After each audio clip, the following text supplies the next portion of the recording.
ये जो आज यहाँ बैठे हैं ना, कि आने वाला कल जब इतिहास लिखा जाएगा तो मुस्लिम राष्ट्रीय मंच के ये जो कार्यक्रम है, ये जो उन्होंने उपलब्धियां हैं, इनको भी उसमें लिखा जाएगा। ये मैं आपको वादा करता हूँ। ये इतिहास लिख रहे हैं आप,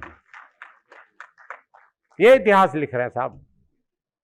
और इस इतिहास के लिए देखिए, लेकिन मैं फिर भी ये कहता हूं कि अभी भी हमें बड़े सुधार की जरूरत है। देखिए, भाई साहब इंद्रेश जी ने विवाह नहीं किया। मैं भी बड़ा सोचता था कि भाई हमारा भी कोई ऐसा लीडर हो, कोई ऐसा कायद हो। जब मैंने एपीजे अब्दुल कलाम को पढ़ा, एपीजे अब्दुल कलाम साहब को जब पढ़ा, तो पढ़ने के बाद उनसे ये सवाल किया गया कि एपीजे साहब आपने विवाह क्यों नहीं किया। एक पत्रकार ने उनसे ये सवाल किया कि एपीजे साहब आपने विवाह क्यों नहीं किया। तो उन्होंने कहा अगर मैं विवाह कर लेता तो मैं फिर नासा में ही बैठा रह जाता। उसके कार्यक्रम में मैंने नासा को ठुकराया और इस देश के लिए एटम बम बनाया। अगर विवाह करता तो शायद ये नहीं बना पाता।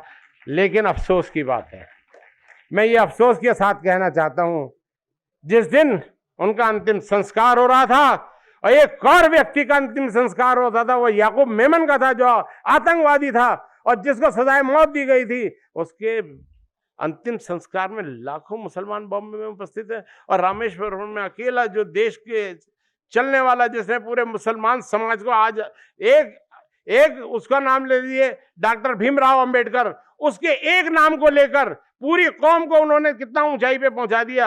आप ये देखिए। और हमने ऐसा, जो हमारे को अल्लाह ताला ने एक ऐसा हमारा लीडर दिया और हमने उसको भुला दिया। कुरान करीम क्या कहता है, वातिउल्लाह व रसूलहु इन कुंतुम मोमिनीन। सच्चा मुसलमान वो है जो अल्लाह के रसूल की इताअत करता है। सच्चा मुसलमान वो है जो अल्लाह और उसका रसूल तो आज हमारे बीच में नहीं है, लेकिन अल्लाह यानी अल्लाह की किताबुल्लाह यानी कुरान करीम और हदीस, जो नबी करीम सल्लल्लाहु अलैहि वसल्लम की जो हदीसें हैं, ये आज भी हमारी मशले राह है। लेकिन हमने इन सबको पुष्ट के पीछे डाल दिया है और हम भूल गए और हम अपने नाम के आगे कुरैशी और अपनी पहचान भूल रहा हो।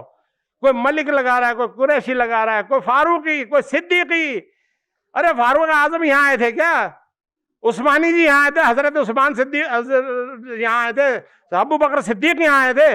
लेकिन हम अपने नाम अरबों के साथ जोड़कर, क्यों हमारे को ये कहते हुए, अगर मैं क्या मोहम्मद अफजाल बुनकर कहते हुए हमें शर्म आती है क्या? ये हमारे नाम के सामने जो वो हो जाएगी। यही तो हमारी जड़ें हैं, ये असल में हमारी जड़ें हैं। देखिए, पूजा पद्धति सबकी अपनी अलग अलग हो सकती है। मुसलमानों में भी आप कोई हाथ खोल के नमाज पढ़ता है, कोई रफादैन करता है, कोई कैसे करता है, सबकी नमाजें होती है ना, है। लेकिन वो भी पूजा पद्धति ऐसे, हमारे सनातन धर्मी कोई निरंकार, वो आर्य समाजी है, कोई निरंकारी है, कोई। लेकिन वो क्या है, एक सूत्र में बंधे हुए हैं। हम कहते एक किताब, क्या कहते हैं, नमाज रोजा ज़कात मौलाना हमारे लगाए हुए हैं।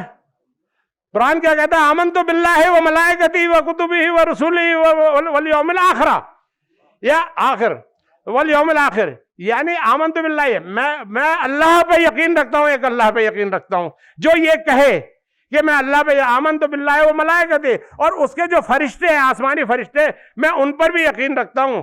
और वो मलाइकती व कुतुबी, यानी जो किताबें हैं, जो हम आसमानी किताबें इस दुनिया में आई हैं, जो सहीफे आए हैं, जिनको हम बड़े इज्जत से साथ भगवान की किताबें मानते हैं, अल्लाह की किताबें मानते हैं, उनको भी मानते हैं। आमनतु बिल्लाहि व मलाइकतिही व कुतुबिही व रसूलिही वल यौमिल आखिर, यानी सारे रसूल 1,24,000 अंबिया जितने, उनको अगर एक को भी नहीं मानते, हमारा इस्लाम से हम खारिज।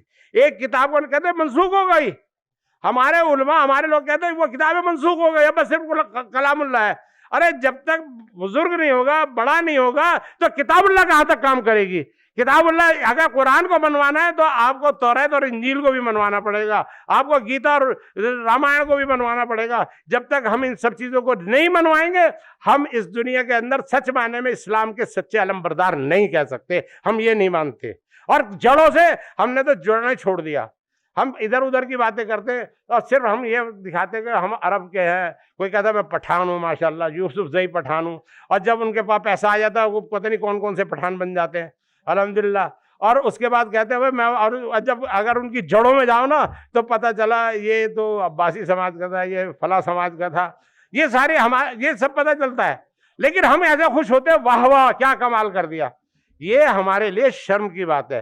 नबी करीम सल्लल्लाहु अलैहि वसल्लम ने अपने आखिरी खुतबे में फरमाया था कि ना, अब जिसने कलमा तैयबा पढ़ लिया ला इलाहा इल्लल्लाह मुहम्मदुर रसूलुल्लाह, अब ना कोई काला गोरे से अफजल है, ना गोरा काले से अफजल है, और ना किसी की, हम सब भाई भाई हैं, सब एक ही वो है हमारे बीच में। अगर जो कहा जाता ना कि भाई इनके अंदर ऊंच नीच नहीं होती, इसलिए नहीं होती ना कि नबी करीम सल्लल्लाहु अलैहि वसल्लम ने कह दिया था, इसलिए हमारे यहाँ नहीं ऊंच नीच नहीं होते, हमारे यहाँ अल्पसंख्यकवाद नहीं होता। क्यों नहीं होता? कि नबी ने कहा सब बराबर है, इक्वल है, सारे सब इक्वल है। जब उन्होंने ये बताया, लेकिन हम क्या कर रहे हैं, उन्होंने कहा था, एक बात कही थी, हम बाकी सब तो वो कर रहे हैं, लेकिन उसको भूल के कि उन्होंने कहा था अपने कबीले की पहचान को मत भूलना। आखिरी खुतबे में उन्होंने ये भी फरमाया था, और हमने सब ने अपने कबीले की पहचान को डुबो दिया, उसमें मैं भी हूँ और आप भी हैं। कम से कम हम अपनी जड़ों से जुड़ने के लिए आज इस बात का तो प्रण ले सकते हैं कि हम अपने कबीले की पहचान, जो हमारे ख़ानदान की पहचान है, हमारे बुज़ुर्गों की पहचान है, उनको हम मिटाए नहीं।